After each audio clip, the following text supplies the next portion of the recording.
Bonjour, aujourd'hui je vous propose que nous regardions qu'est-ce que la liturgie des heures.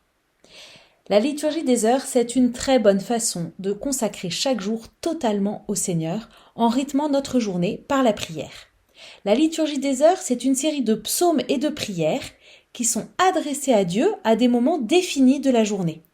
On peut la prier seul ou avec d'autres puisque Dieu est toujours là. Mais ce qui est important, c'est que c'est la prière de toute l'Église. Elle est particulièrement récitée par les prêtres ou des religieux qui en font le vœu, mais tout le peuple de Dieu est invité à prier la liturgie des heures. Les premiers chrétiens, après la Pentecôte, ils priaient déjà à heure fixe, à différents moments de la journée. Ils avaient gardé leur tradition juive telle qu'elle se passait au temple, où il y avait chaque jour un sacrifice d'animaux au lever ou au coucher du soleil. C'était, et c'est encore, les deux prières importantes que l'on célèbre aujourd'hui non pas en offrant des animaux, mais par l'offrande de notre louange dans la liturgie des heures.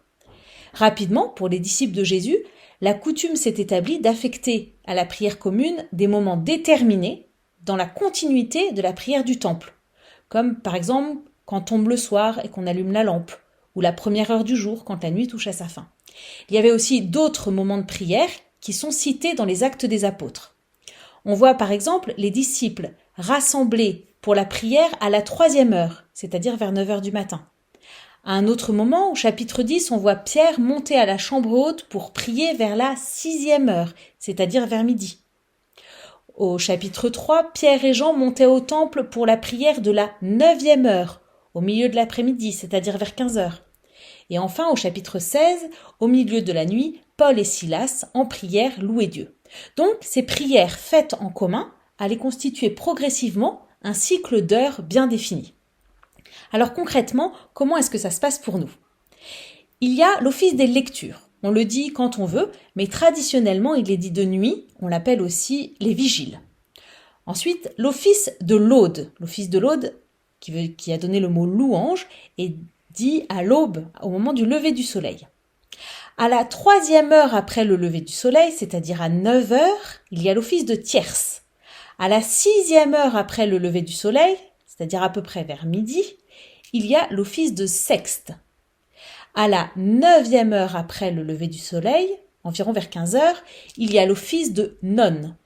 Puis les vêpres, que l'on dit au coucher du soleil, et les complis, le soir avant d'aller se coucher. Ça nous donne donc 7 offices. Beaucoup de moines et de moniales disent ces 7 offices dans la journée. Pour ce qu'on appelle le clergé séculier, donc plutôt les prêtres et même certains monastères, eh bien, les petites heures, c'est-à-dire tierce, sexte, nonne, sont dites, on en choisit une seule qui est dite au milieu du jour.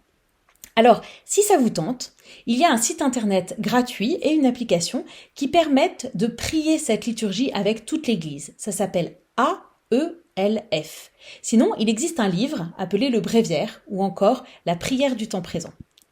À bientôt!